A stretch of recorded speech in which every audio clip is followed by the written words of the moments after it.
ஊரணி இருக்கு, விவசாய நிலம் கூட. எங்களை டெவலப்மெண்ட் பண்ணி ஒன்றும் ஆக போறது இல்லை சார். நாங்கள் வந்து நத்தம் போகிற போக்களையும் கோயில் போகிற போக்களையும் வீடு கட்டியிருக்காங்க. நாங்கள் போய் நீங்கள் நான் பேரூராட்சினாங்கன்னா டபுள் ஆகும், எங்களுக்கு மண்ணு வெட்டு இல்லாமல் போகும். எல்லா பிரச்சனையும் இருக்கு சார். அதனால நாங்கள் ஒரு தீர்மானமும் போட்டு வச்சிடறோம் சார்.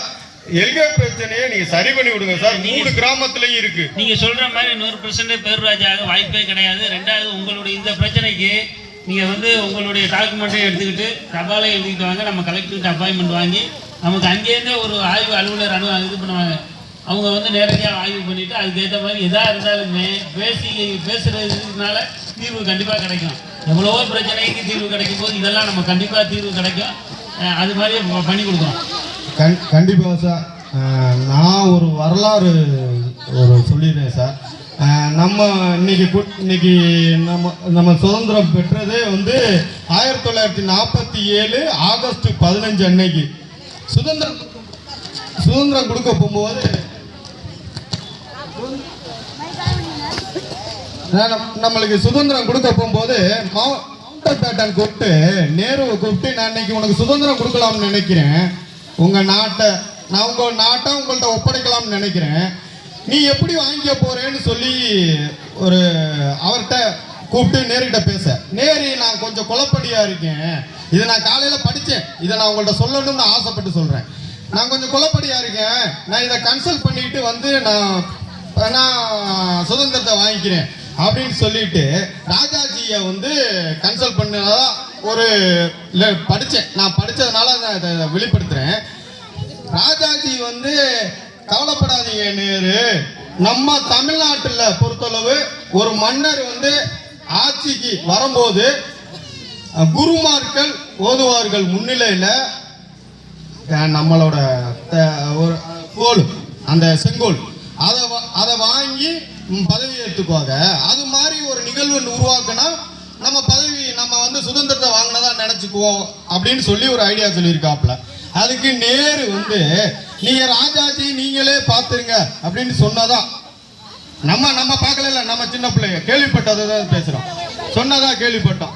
அவரு திருவாடுதுறை ஆதீனத்தை கூப்பிட்டு அவர்கிட்ட அதை ஒப்படைச்சு அந்த செங்கோலை நம்ம ஓதுவார்களோட குருமார்களோட நம்ம இங்க இருந்து தனி விமானத்துல டெல்லி போய் செங்கோலை வாங்கும் போது அதுல ஒரு பங்களிப்பு நம்ம தமிழ்நாட்டுக்கு இருக்கு.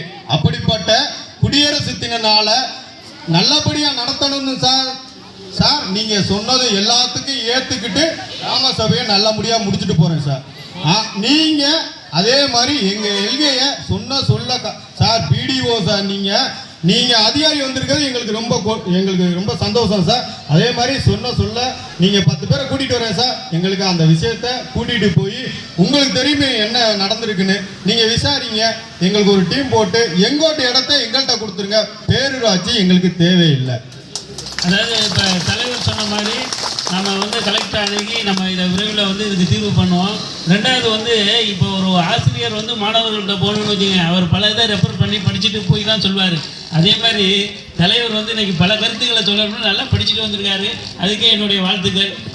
ஏன்னா இவ்வளவு விஷயம் சொல்கிறாங்கல்ல, நம்மளாம் பார்க்கவே இல்லை இன்னைக்கு பேப்பரில். ஆனால் தலைவர் வந்து இதை சொல்லணுமேங்கிறதுக்காகவே நல்லா படித்து இது பண்ணிட்டு வந்திருக்காரு. நல்ல ஒரு நாலேஜ் அறிவான தலைவரை தேர்ந்தெடுக்க வாழ்த்துக்கள். இல்லை சார், நம்ம தமிழ்நாட்டுக்கு இந்த நாளில் ஒரு முக்கியத்துவம் இருக்கும்போது அப்படிப்பட்ட ஒரு விழாவை நல்லபடியாக நடத்தணும் தான் சார் சத்தியமாக எந்திரிச்சு போகிறேன். நீங்களும் அதே மாதிரி எனக்கு சொல்ல காப்பாத்திட்டீங்க சார். கண்டிப்பாக செஞ்சு கொடுக்கணும்னு சொல்லியாச்சு. நன்றி சார். ரெண்டாவது வந்து நாங்கள் இன்னும் ஒரு 4 பஞ்சாயத்துக்கு நான் போக வேண்டியது இருக்குது. உங்களுக்கு வந்து இன்னொன்று அதாவது 100 நாள் வேலையில் வந்து இப்போ வந்து 200 பேர் ஒரு நாள் கம்பல்சரி விட சொல்கிறாங்க, வந்துருங்க. ரெண்டாவது வந்து முன்னாடி மாதிரி நம்ம வந்து அங்கங்கே உங்களுக்கே தெரியும் ரெஸ்ட் எடுத்து வேலையை அவ்வளோவா செய்யலை. ஏன்னா இப்போ வேலை செஞ்சால் மட்டும்தான் அப்படிங்கிற மாதிரி வந்துருச்சு. குளம் வெட்டுறது, மற்றபடி மரக்கன்று நடுறது, இந்த மாதிரி வேலையாக கொடுத்துருக்காங்க. நம்ம எவ்வளோக்கு குறைவாக வேலை பண்ணால் குறைவாக தான் வரும் சம்பளம். நீங்கள் கொஞ்சம் நல்லாவே வேலை பாருங்கள். இந்த பஞ்சாயத்தை பொறுத்த வரைக்கும் நாங்கள் வந்து கண்காணித்து உங்களை வேலை பாருங்கன்னு சொல்ல வேண்டியது இல்லை, எல்லாத்தையுமே அவர் பார்த்துக்கிறாரு. அதையும் வந்து எங்களுக்கு எந்த குறைவும் இல்லை. அதை நீங்கள் பார்த்து சிறப்பாக செய்யுங்கிற தெரிவிச்சுக்கிட்டு விரைவில் நான் வந்து மேலும் இன்னும் ஒரு 3 பஞ்சாயத்துக்கு போக வேண்டியதுனால எங்கள் ஆஃபீஸ்லேருந்து ஒரு ஸ்டாஃப் இருக்காரு, பார்த்துக்கங்க. நான் இது பண்ணிக்கிட்டு உங்களுடைய எந்த கோரிக்கையாக இருந்தாலும் நாங்க வந்து உங்களுடைய கோரிக்கையை செய்யத்தான் நாங்க அலுவலர்களே வந்திருக்கோம் சார் லாஸ்ட் கொஸ்டின் சார், அதுக்கு மட்டும் பதில் சொல்லிட்டு போயிருங்க சார். நான் இது வந்து வேற எதுக்காண்டி கேட்கல. ஒரு 15 கம்மா இப்போ ஏஸ் கொடுத்தேன். அதில் ஒரு கம்மாய்க்கு மட்டும் கலிங்கிலேருந்து போகிற வழி தெரியலை. அதை நம்ம விவோட்ட போய் அணுகுனா எனக்கான ரெஸ்பான்ஸ் இல்லை சார். அதனால் அந்த ஏரியா மட்டும் எப்படின்னு எனக்கு நான் பாதிய வேலையை நிப்பாட்டி வச்சுருக்கேன். அதை முழுசாக முடிக்கணும். அதை மட்டும் அளந்து கொடுக்க சொல்லி ஒரு நீங்கள் ரெக்கமெண்ட் பண்ணா எனக்கு அது மட்டும் தான் சார் எதிர்பார்க்கிறேன். இந்த 3 மாசத்தை நல்லபடியா முடிச்சு நல்ல பேர் எடுத்துட்டு போறோம் சார். எங்களுக்கு கிராமத்துக்கு எங்கள்கிட்ட ஒப்படைச்சிருக்கோம். ஓகே, ஏன்னா நாம தாசில்தார் ஆஃபீஸ் மூலமா போய் தான் வருவோம். அதனால நம்ம வந்து கண்டிப்பா ரெக்கமெண்ட் பண்ணி அங்கேருந்து அவர் வந்து இன்ஸ்ட்ரக்ஷன் கொடுத்து இங்கே அளக்க வச்சிருவோம். ஓகே, நீங்க பிரச்சனை இல்லை சார். இன்னொன்னே சொல்லிடுறோம், சமாதானம் நீங்க பேசுனீங்க, நாங்க ஒத்து வந்துட்டோம்.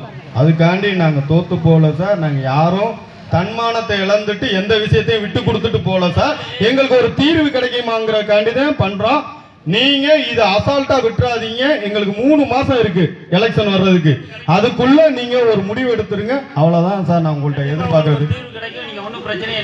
நன்றி சார், நன்றி சார், நன்றி சார். சரி அண்ணே,